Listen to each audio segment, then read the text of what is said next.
ถวายความเคารพพระมหาเถระพระเถรานุเถระครูบาอาจารย์ที่ได้รับฟังรายการสิริธรรมกำเมืองและก็ขอเจริญพรกับพุทธศาสนิกชนคนดีทั้งหลายที่ได้ฟังรายการสิริธรรมกำเมืองโดยพระครูสิริธรรมบัณฑิตผู้อำนวยการวิไลสงฆ์นครลำปางเจ้าวาดวัดมิ่งเมืองมูลตำบลพิชัยอำเภอเมืองจังหวัดลำปางรายการสิริธรรมกำเมืองมาพบมาปะกันในเวลา 5 โมงแรงทุกวัน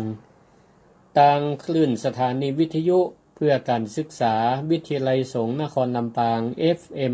106.5 เมกะเฮิรตซ์และก็สามารถรับฟังทางวิทยุออนไลน์ก็ได้ค้นว่าวิทยุเพื่อการศึกษาหรือวิทยุวิทยาลัยสงฆ์นครลำปาง 106.5 ลองเสิร์ชพอกันเนาะก็สามารถกดลิงก์ฟังวิทยุออนไลน์ก็ได้อันนี้สำหรับท่านทั้งหลายที่อยู่ทุกมุมทุกมุมของโลกใบนี้ถ้ามีสัญญาณอินเทอร์เน็ตก็สามารถรับฟังได้ต่างประเทศก็ฟังได้ท่านสมุโอดเปิ้นก็อยู่ตั้ง UK ก็ฟังได้ก็ตักมากูวันเนาะก็แล้วก็สามารถฟังทาง Facebook ไลฟ์ก็ได้อย่างตอนนี้ก็มีครูบาอาจารย์ท่านอาจารย์เจ้าคุณพระปิฎกเมธีครูบาอาจารย์ของกับผมเองขอใบสาก็ได้ส่งสติกเกอร์ทักทายมาก็ขอกราบใบสาและครูบาอาจารย์หลายผู้หลายท่านวันนี้ก็ตรงกับวันจันทร์ที่28พฤศจิกายนพ.ศ. 2565วันนี้ก็เป็นวันสำคัญยิ่งของเฮาเจ้าลำปาง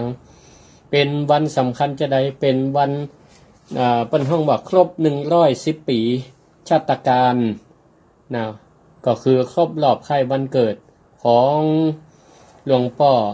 เกษมเขมโกหรือหลายๆคนก็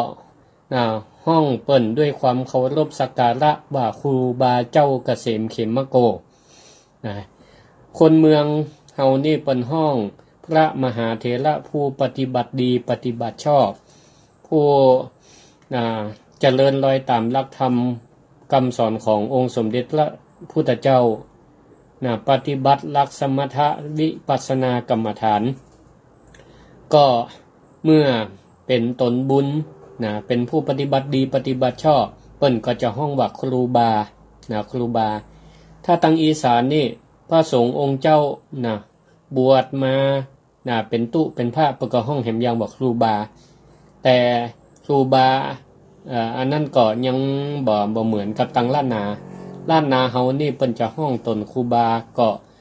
เป็นผู้ปฏิบัติดีปฏิบัติชอบห้องว่าครูบาได้ยิ่งครูบาเจ้า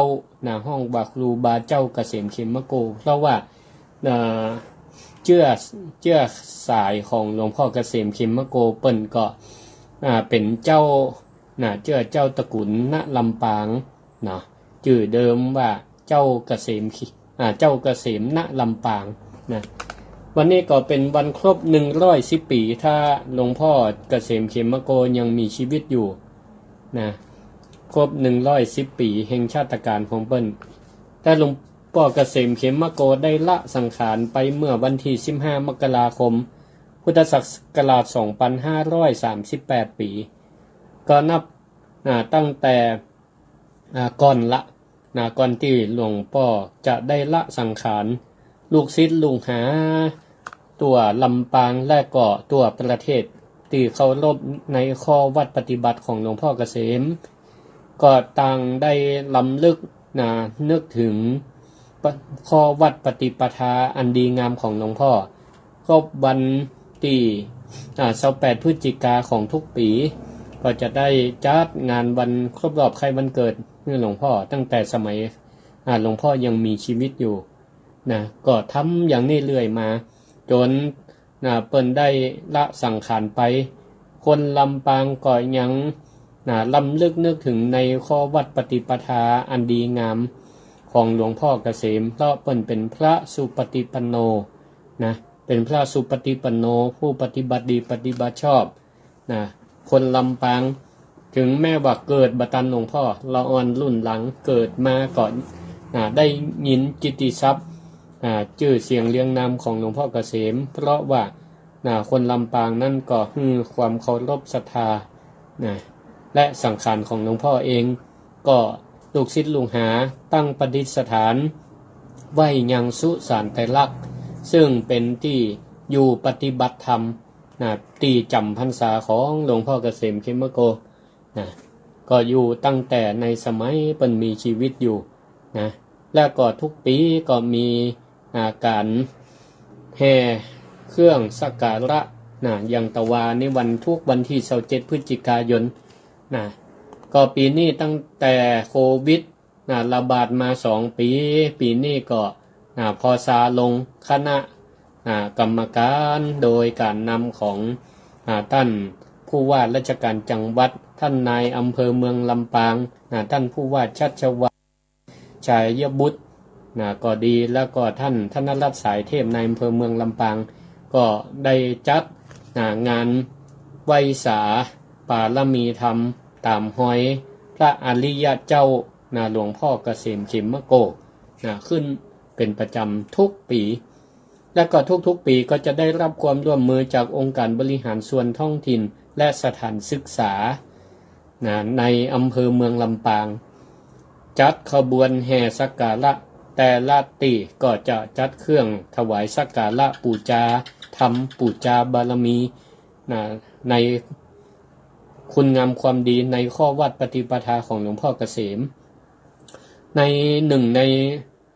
17คณะขบวนก็มีวิทยาลัยสงฆ์นครลำปางเป็นขบวนเป็นขบวนนำเป็นขบวนนำก็จะมีขบวนจ้างของศูนย์อนุรักษ์จ้างไทยก็มาตะวันนี้และก็ขบวนของวิทยาลัยสงฆ์นครลำปางเป็นขบวนนำแห่ธรรมะหลวง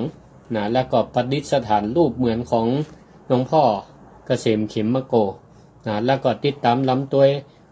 องค์การบริหารส่วนตำบลก็ดีและก็เทศบาลเมืองก็ดีเทศบาลนครลำปางเทศบาล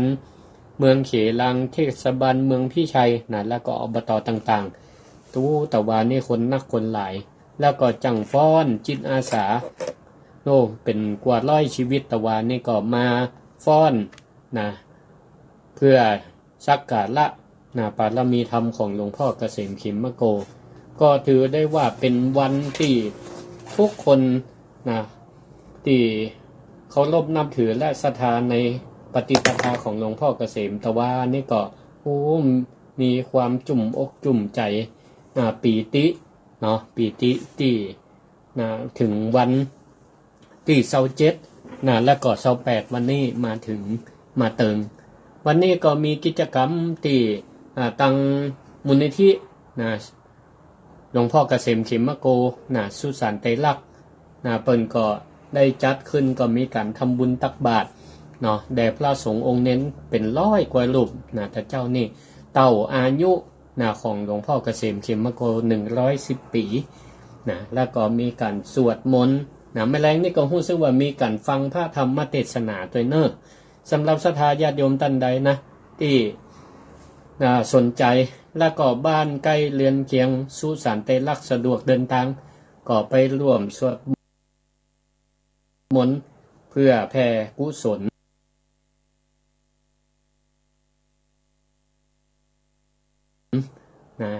อุทิศแด่หลวงพ่อเกษมเขมโกแล้วก็ฟังพระธรรมประวัติผู้ฟังรายการศิริธรรมกับเมืองได้รับทราบพ่องก็อาจจะเคยได้ยินได้ฟังกันมาละก็เป็นการทบทวนเพื่อศรัทธาทั้งหลายได้ฟังว่าหลวงพ่อเกษมนั้นมีความเป็นไปเป็นมาจะได้แล้วก็จะได้คนลำปางนับถือสักการะเปิ่นแตะเปิ่นว่าหลวงพ่อเกษมเขมโกหลวงพ่อเกษมเขมโกนี่ท่านมีนามเดิมว่าเป็นหลานของเจ้า วงเจ้าบุญยวาทวงมานิตเจ้าผู้ครองนครลำปางองค์สุดท้ายของนครลำปางเนาะสถานที่เกิดบ้านเกิดเปิ้นนั่นก็เกิดที่บ้านตากเก้าม่วง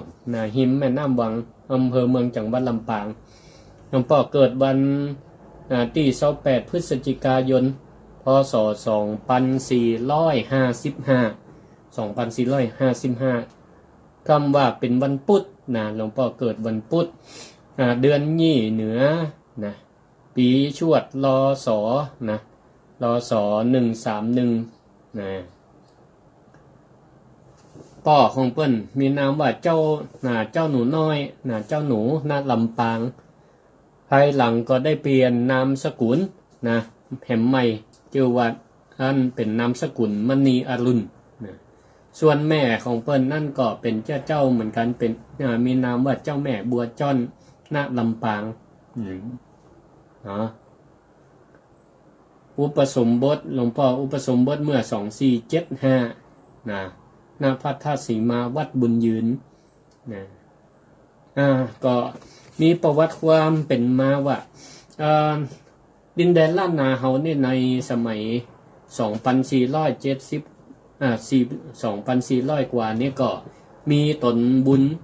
พระอริยสงฆ์ล้านนาที่เฮาฮู้จักกันในดินแดนล้านนานี่ก็จะฮู้จักไผฮู้จักก็คือครูบาศรีวิจัยครูบาศรีวิจัยเป็นพระอริยสงฆ์องค์แรกของภาคเหนือที่เปิ้นได้เปรียบเสมือนว่าเป็นประทีปดวงใหญ่ที่ส่องประกายธรรมไปทั่วทุกสารทิศคนในประเทศไทยนี่รู้จักหมดครูบาศรีวิจัยในคณะเปิ้นมีชีวิตอยู่แล้วก็เปิ้นก็ได้ประกอบคุณงามความดีไว้กับแผ่นดินนี่โดยเฉพาะแผ่นดินล้านนาครูบาศรีวิจัยก็เป็นพระสงฆ์ต้นแบบเป็นพระสงฆ์นักสาธารณูปการก็คือหลวงครูบาศรีวิจัยเปิ้นก็ไปสร้างไปแปลงวัดวาอารามคือเกิดความเจริญรุ่งเรืองบัดเพียงแต่ในจังหวัดลำพูนที่เปิ้นเกิดต้องอันเชียงใหม่ลำปางพะเยาเชียงไฮ้เมืองแป่ก็ไปหลายที่หลายตังเฮาก็จะสังเกตว่าไปทางใดถ้าหันรูปเหมือนของครูบาศรีวิจัยก็ดีรูปปั้นของเปิ้นนั่นเป็นที่เปิ้นไปบูรณะปฏิสังขรณ์เสนาสนะแล้วก็ประวัติต่างๆของครูบาศรีวิจัยเปิ้นก็ได้จารึกอยู่ในที่ต่างๆแล้วก็อนุชนคนรุ่นหลังได้ห้ามพูดจนถึงยุคปัจจุบันก็มีประวัติบางตอนของครูบาศรีวิจัยเปิ้นได้กล่าวไว้ว่าท่านครูบาศรีวิจัยได้พยากรณ์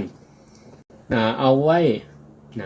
คำพยากรณ์ของครูบาศรีวิจัยเนี่ยก็มีพยากรณ์เกี่ยวกับทำนายอนาคตของโลกท่านทั้งหลายสมัยก่อนก็ยังบ่ค่อยเจริญเปิ้นก็ทำนายอนาคตไว้ว่ามันจะเป็นจะได้แล้วก็หลายๆสิ่งหลายๆอย่างณปัจจุบันนี่ก็เป็นไปตามคำทำนายของครูบาเจ้าศรีวิจัยหลายเรื่องหลายอย่างเดี๋ยวในโอกาสต่อไปก็จะได้นำคำทำนายของครูบาศรีวิจัยมาจ้ากับสถานทั้งหลายได้ฟังวันนี้ก็จะได้กล่าวที่เกี่ยวข้องระหว่างครูบาเจ้าศรีวิจัยกับครูบาเจ้าเกษมเขมโกครูบาเจ้าศรีวิจัยนั่นเปิ้นก็ได้พยากรณ์ไว้ว่าในอนาคตเบื้องหน้าบ่เหมือนนี้ก็จะมีตนบุญมาเกิดที่จังหวัดลำปางที่จังหวัดลำปางขั้นต่อมาท่านครูบาศรีวิจัยก็ได้มรณภาพโดยทิ้งคำพยากรณ์นั้นเนี่ยเอาไว้ให้คนลำปางได้เฝ้ารอการมาจุติของตนบุญที่ท่านครูบาศรีวิจัยได้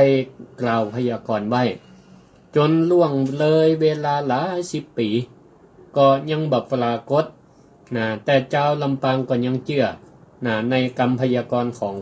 ครูบาศรีวิจัยพอมาเมื่อปี2455 ก็ได้มีครอบครัวเจื้อเจ้าผู้ครองนครลำปางหรือเขลังนครในอดีตหัวหน้าครอบครัวก็คือเจ้าหนูน้อยเจ้าหนูณลำปางภายหลังก็ได้เปลี่ยนนามสกุลใหม่เป็นมณีอรุณเนาะเจ้าหนูเนี่ยก็ได้รับราชการเป็นปลัดอำเภอเป็นตำแหน่งที่ดูแลเจ้าบ้านเจ้าเมืองในเขตอำเภอเมืองลำปางเนาะเป็นปลัดอำเภอภรรยาของเปิ้ลก็มีนามว่าเจ้าแม่บัวจ้อนณลำปางทั้งสองก็เป็นหลานของเจ้าป่อบุญยวาดวงมานิตเจ้าผู้ของนครลำปางองค์สุดท้ายครอบครัวนี้ก็ได้ตั้งบ้านตั้งเฮือนอยู่บ้านตาเก้าม่วงหิมแม่น้ำวังก็อยู่ในเขตอำเภอเมืองลำปางเปิ้นอยู่กินกันมาหลายปีดีดักจนในที่สุดเจ้าแม่บัวจ้อนก็ได้ตั้งครรภ์ก็ได้มาน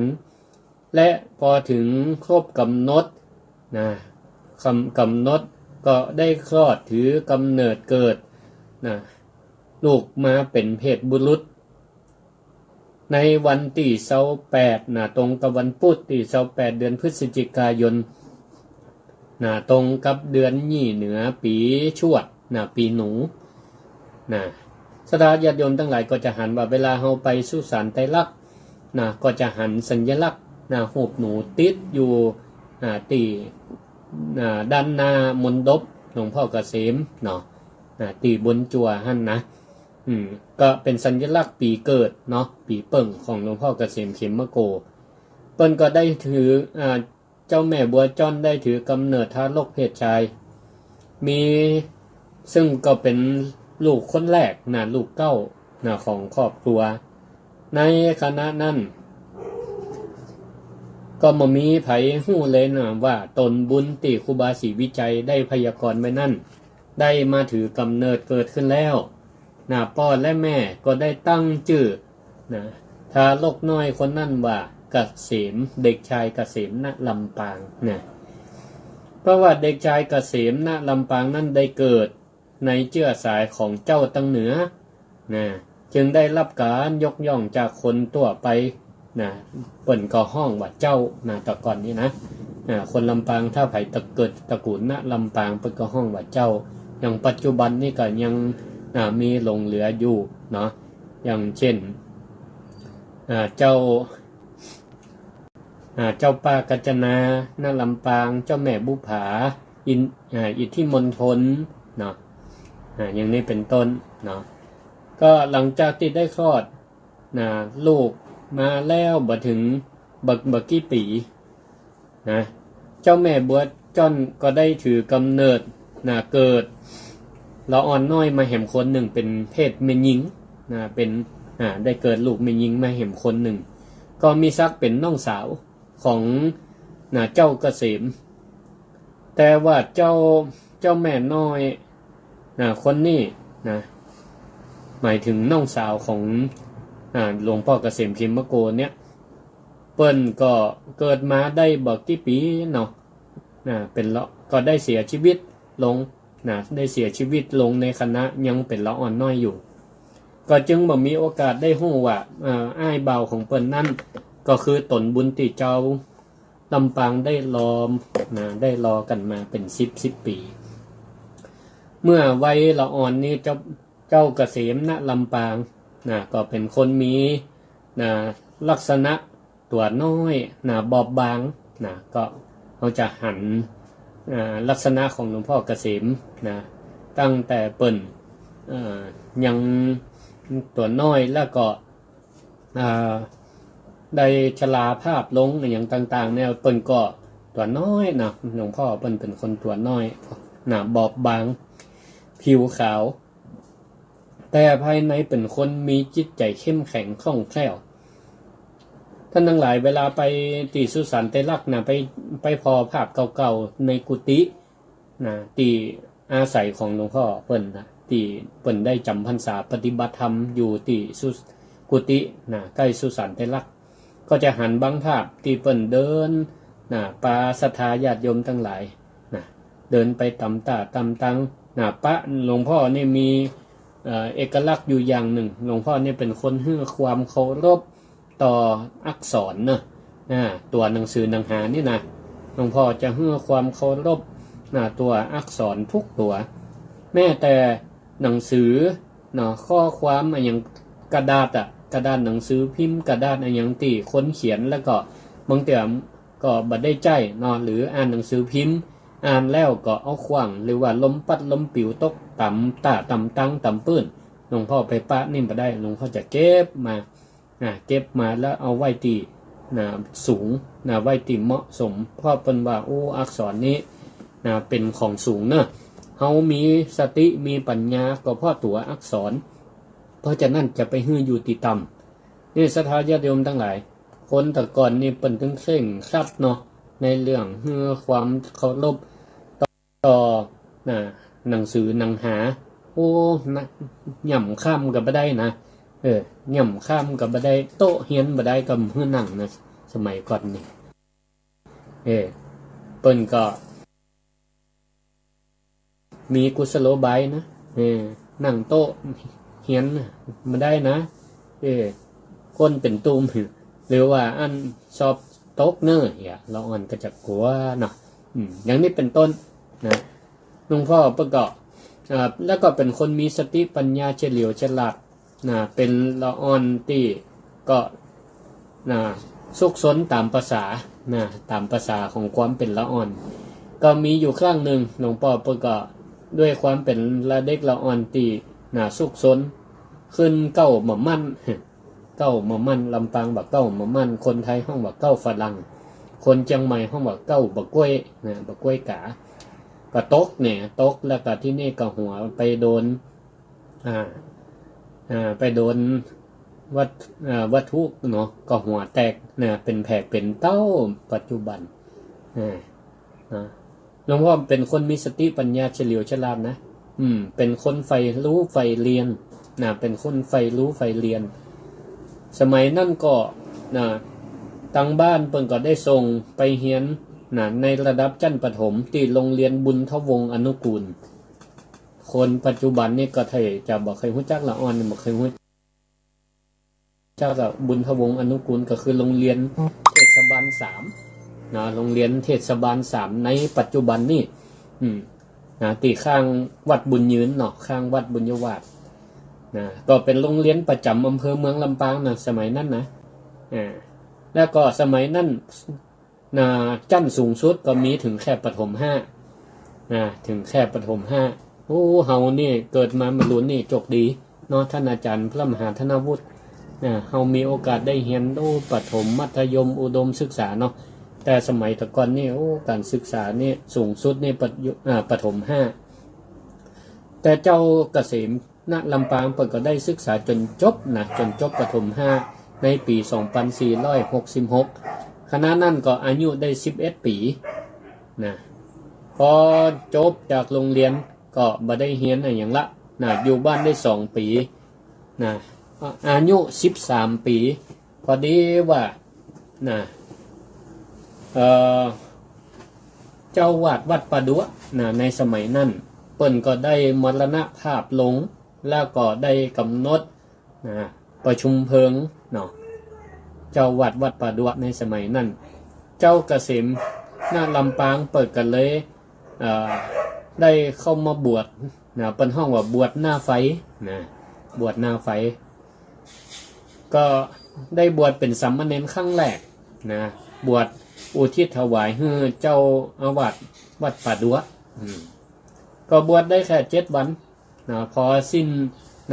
ส่งสักการตั้นขาบเผาสังขารของอดีตเจ้าวัดวัดป่าดัวเรียบร้อยก็ได้ลาสิกขาออกไปต่อมาในปีพ.ศ. 2470แหม2 ปีเจ้าเกษมณลำปางก็มีอายุครบ15 ปีก็ได้เข้ามาบวชแห่งครั้งหนึ่งอายุ15นี่ก็บวชเป็นสามเณรบรรพชาเป็นสามเณรบวชที่ไหนที่วัดบุญยืนวัดบุญยืนจังหวัดลำปาง ก็อยู่ระหว่างกลางวัดบุญยวาสอยู่ระหว่างกลางวัดประดุวัดบุญยืนเนี่ยนะเมื่อบรรพชาได้เป็นสามเณรก็ชื่อว่าสามเณรเจ้าเกษมณลำปางแล้วก็สามเณรเจ้าเกษมณลำปางเนี่ยก็เป็นคนที่ใฝ่รู้ใฝ่เรียนนะใฝ่รู้ใฝ่เรียนทำอันยังก็จริงจังเฮียนถึงด้านปริยัติธรรมนะเฮียนนักธรรมก็เฮียนจนสามารถสอบนักธรรมได้นะจนสามารถสอบนักธรรมได้เป็นสามเณรพออายุ21 ปีก็ได้ถืออุปสมบทเป็นพระภิกษุนะเป็นตู้เจ้านะเป็กเป็นตู้เจ้าเนาะก็เป็กที่ไหนเป็กที่นะพระธาตุสีมาวัดบุญยืนนั่นแหละนะโดยมีพระเดชพระคุณท่านเจ้าคุณพระธรรมจินดานายกนะหรือวงเล็บฝ่ายนะท่านเจ้าคุณฝ่ายเนาะซึ่งก็เป็นเจ้าวาดวัดบุญยวาสและดำรงตำแหน่งเป็นเจ้าคณะจังหวัดลำปางในสมัยนั้นเป็นพระอุปชานะเป็นพระอุปชามีท่านพระครูอุตระวงธาดาซึ่งเจ้าบ้านเจ้าเมืองเหนือลำปางเฮาฮู้จักกันในนามว่าครูบาปัญญาลิ้นตองนี่นะซึ่งในสมัยนั้นประกอบเป็นเจ้าวาดวัดหมื่นกาดและก็ดำรงตำแหน่งเป็นเจ้าคณะอำเภอเมืองลำปางในสมัยนั้นก็เป็นพระกรรมวาจาจารย์และก็ยังมีพระเดชพระคุณพระธรรมจินดานายกอุ่นเรือนนะเจ้าวัดป่าดัวนะแต่ตะกอนก็คงท่านบ่ได้ชื่อนี่เนาะเป็นพระอนุสาวนาจารย์และก็ได้ตั้งฉายานะพระนะเกษมว่าฉายาว่าเขมโกนะเขมโกเขมโกแปลว่าเป็นผู้มีธรรมอันเกษมทีนี้หลังจากที่หลวงพ่อเกษมเขมโกได้เป๊กเป็นตู้เป็นตู้เจ้าแล้วเปิ้นก็ได้ศึกษาทางด้านภาษาบาลีมีนักธรรมเป็นพื้นฐานแล้วก็ได้เรียนภาษาบาลีซึ่งเป็นภาษาแห่งคะแนนหนึ่งตีวัดสีล้อมในสมัยนั้นมีครูบาอาจารย์หลายตนหลายองค์ที่เป็นมหาก็เป็นครูบาอาจารย์ของเปิ้นมีพระมหาตาคำมหามงคลเป็นอาจารย์สอนและก็ยังได้มาศึกษาที่สำนักเรียนวัดบุญยวาสวิหารมีครูบาอาจารย์อยู่2 รูปพระมหามั่วกับพระมหาโควิดก็เป็นครูบาอาจารย์และในเวลาเดียวกันนั้นพระภิกษุเจ้าเกษมเขมโกก็ยังไปศึกษานักธรรมต่อเพราะว่าก่อนตอนเป็นเนนเนี่ยเรียนได้ตึกจันโทเพราะการเรียนนักธรรมสูงสุดคือจันเอกเปิดก็ไปเรียนที่สำนักวัดเจียงไฮ้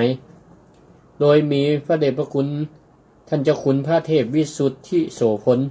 เจ้าคณะจังหวัดลำปางในสมัยนั้นเป็นครูสอนเป็นครูสอนปรากฏว่าพระภิกษุเจ้าเกษมเขมโกก็สามารถสอบนักธรรมจันเอกได้ในปีพ.ศ. 2479ส่วนบาลีนี่หลวงพ่อบ่สอบเฮียนหลวงพ่อนี่เฮียนจนจบสามารถแปลเป็นไทยก็ได้แปลบาลีเป็นไทยก็ได้แปลไทยเป็นบาลีก็ได้มีความช่ำชองชำนาญในการเรียนบาลีแต่หลวงพ่อบ่ยอมสอบเอาวุฒิการศึกษาจนครูบาอาจารย์กู้ตนกู้องค์ก็ต่างก็เข้าใจว่าหลวงพ่อเกษมเปิ้นบ่ต้องการที่จะถือสมณศักดิ์บ่อยากถ้าสอบได้เพิ่นก็ห้องมหาโลเปิ้นบ่อยากเป็นพระมหาเกษมเปิ้นก็เรียนเอาความรู้บ่ได้เอามาไว้ใจค้นคว้าแปลพระธรรมคำสอนเพื่อในการปฏิบัติธรรมและเผยแผ่ธรรมต่อไปเมื่อหลวงพ่อเปิ้นได้สำเร็จด้านปริยัติมาแล้วก็ตามการขั้นตอนการเรียนเนี่ยศรัทธาญาติโยมทั้งหลายการเรียนหลักธรรมเนี่ยเปิ้นว่าต้องเรียนปริยัติเนี่ยก่อนอันเนี้ยหลวงพ่อเกษมท่านก็ได้เดินตามครูบาอาจารย์พระสาวกของพระพุทธเจ้า ได้เรียนหลักปริยัติเหี่ยก่อนศึกษาเนาะศึกษาหลักธรรมนักธรรมตรีโทเอกภาษาบาลีธรรมะคำสอนอันเป็นปริยัติเหี่ยก่อนแล้วเมื่อศึกษาแล้วเข้าใจแล้วก็เอามาปฏิบัติเพื่อที่จะบ่ได้บ่หลงทางหลวงพ่อเกษมนะเพิ่นเอามาปฏิบัติจะได้บ่หลงทางก็เลยหันมาปฏิบัติก็เกิดความแตกฉานมาปฏิบัติตามที่ได้เรียนมาแล้วบ่พอท่านก็ยังเสาะแสวงหาครูบาอาจารย์ที่เป็นภาคปฏิบัติที่มีความรู้ความเชี่ยวชาญในด้านการวิปัสสนาด้านวิปัสสนากรรมฐานจนกระทั่งเพิ่นก็ได้รู้ข่าวว่ามีสมัยนั้นก็มีพระอาจารย์ตนหนึ่งที่มีชื่อเสียงด้านวิปัสสนาธุระมีนามว่าครูบาแก่นสุมโนครูบาแก่นสุมโนนี่เพิ่นก็เป็นอดีตเจ้าวาดวัดประตูปองวัดประตูปองอยู่ไหนอยู่ที่ถนนวัฒนธรรมเนาะที่เฮาไปเตียวแอวกับวันศุกร์กันนะครูบาแก่นสุมโนนี่ถือว่าเป็นพระสายวิปัสสนาเป็นพระป่าเป็นพระอรัญญวาสีถือธุดงค์เป็นวัดออกพรรษามาเนี่ยก็ไปละครูบาแก่นเพิ่นก็จะออกจาริกเดินธุดงค์ไปติดต่างๆไปพักตำไปเหี่ยวปาจ้าไปหามุมสงบไปปีกวิเวกแล้วก็ ตอนนั้นครูบาแก่นก็ได้ธุดงค์แสวงหาความวิเวกทั่วไปยึดถือเอาป่าเป็นที่บำเพ็ญเพียร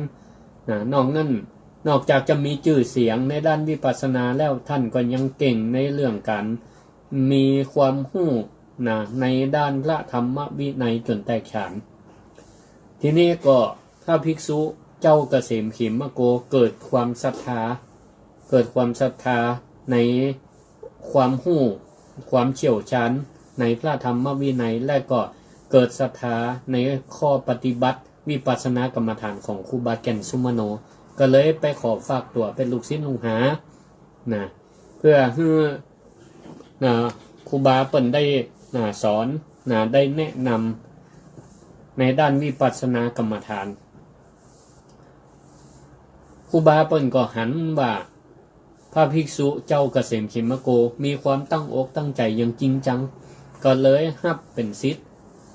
เวลาไปธุดงค์ตั้งใดก็จะพาพระภิกษุเจ้าเกษมขิมโกเนี่ยติดสอยไปตัวเดินธุดงค์ไปด้วยกันตามป่าลึกป่าใหญ่ไปไหนก็ไปด้วยกัน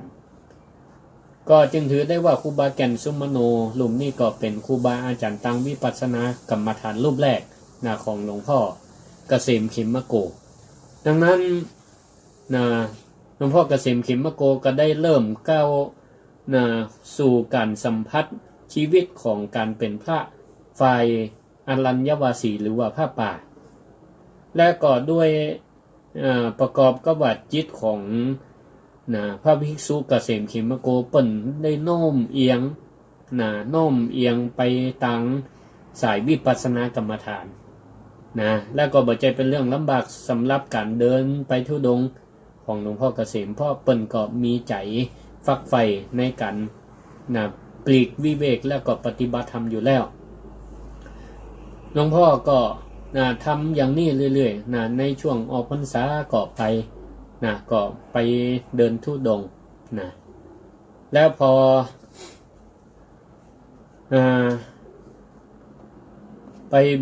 ไปธุดงค์เนี่ยก็มีครูบาแก่นคอยแนะน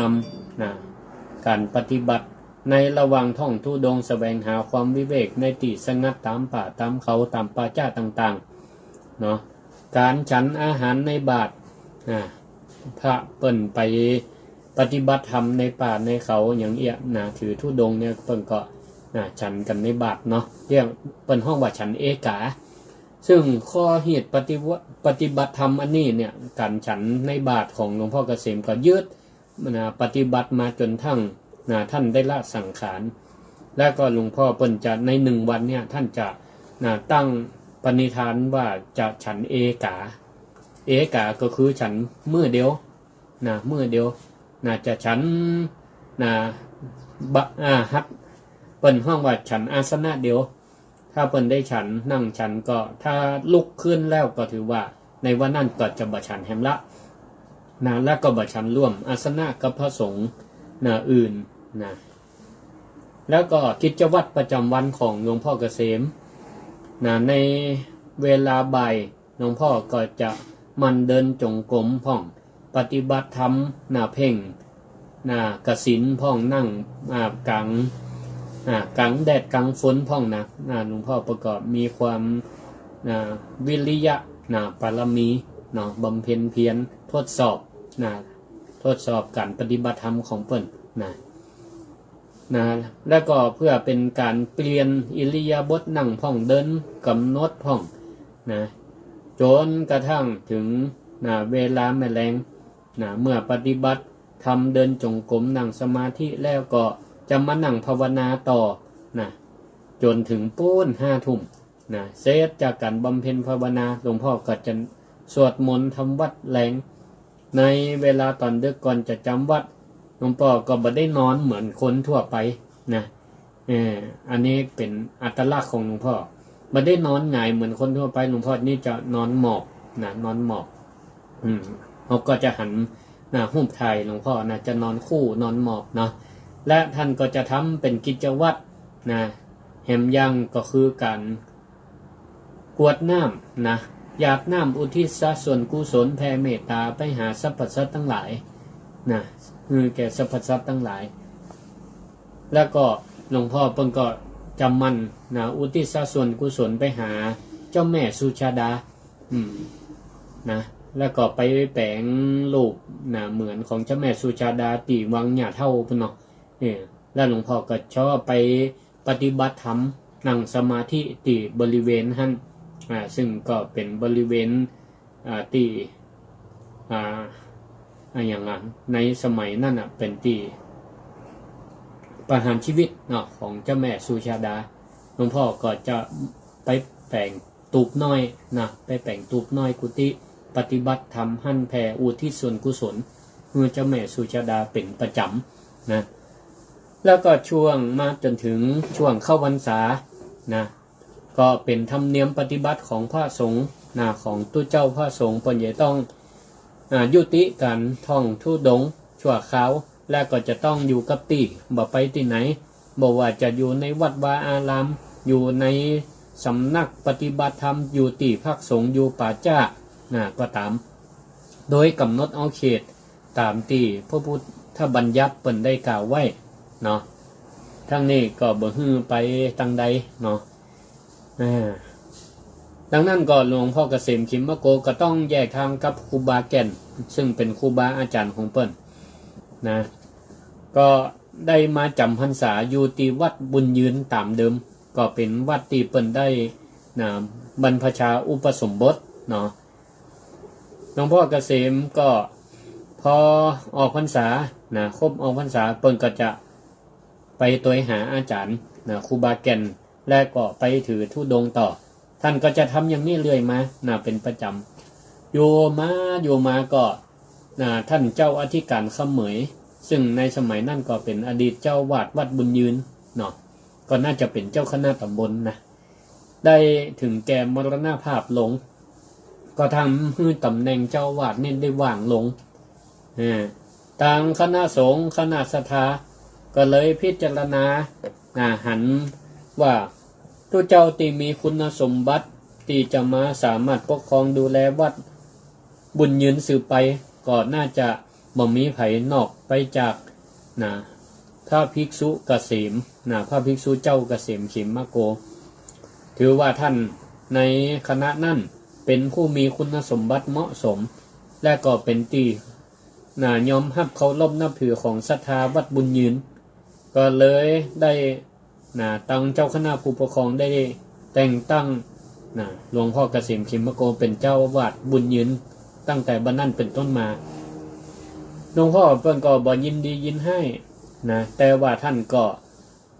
บ่ปฏิเสธในการรับตำแหน่งเจ้าวาดก็เพราะว่าท่านก็ยังห่วงวัดห่วงวาอยู่ว่าจำเป็นที่จะต้อง นะในการดูแลนะวัดนี่ก็ถือว่าเป็นจุดศูนย์กลางเนาะเป็นที่นำมาซึ่งศรัทธานะความเลื่อมใสและก็เป็นที่ยึดเหนี่ยวทั้งด้านจิตใจของศรัทธาพุทธศาสนิกชนนะหลวงพ่อเพิ่นก็ยังฮับตำแหน่งเมตตาฮับไว้อยู่นะก็หันว่าวัดบุญยืนก็จำเป็นที่ต้องมีภารกิจในการดูแลอยู่นะและก็ท่านก็ต้องการจะเผยแผ่พระพุทธศาสนาเนาะ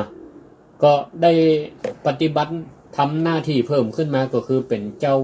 วัดบุญยืนนะหลวงพ่อเกษมเขมโกก็ได้ปฏิบัติให้ขาดตกบกพร่องแต่ประการใดท่านก็ได้ครองเป็นตู้หลวงวัดบุญวัดบุญยืนเป็นเจ้าวัดบุญยืนเรื่อยมาจนถึงปี 2492 ท่านก็ก็ยังอาลัยหาในข้อวัดปฏิบัติถือธุดงค์นะเพราะจิตใจของเปิ้นนี่ฟักไฟในการออกถือธุดงค์เนาะต้องการปีกวิเวกก็เลยตัดสินใจไปขอลาออกจากตำแหน่งเจ้าวาดทำหนังสือนะเขียนหนังสือลาออกเลยนะไปขออนุญาตกับหลวงพ่อพระอินทรวิชยาจารย์หรือท่านเจ้าคุณอินอดีตเจ้าคณะจังหวัดลำปางเนาะแต่ก็ถูกท่านเจ้าคณะจังหวัดลำปางยับยั้งการลาออกไว้ก็ถือว่าการยื่นหนังสือลาออกในตอนนั้นบ่สำเร็จครูบาเจ้าเกษมเขมโกปก็เลยจำใจปีกไปเป็นเจ้าวาดก็อยู่เหมือนเห็นอะไรเหมือนกัน6 ปีอยู่ระยะ6 ปีท่านก็คิดเกิดเติงหากันออกถือธุดงค์เขาวัดอยู่ก่อนยังเกิดว่าควรจะหาตัวเจ้าที่มีคุณสมบัติที่เหมาะสมมาแทนเป็นเจ้าวาด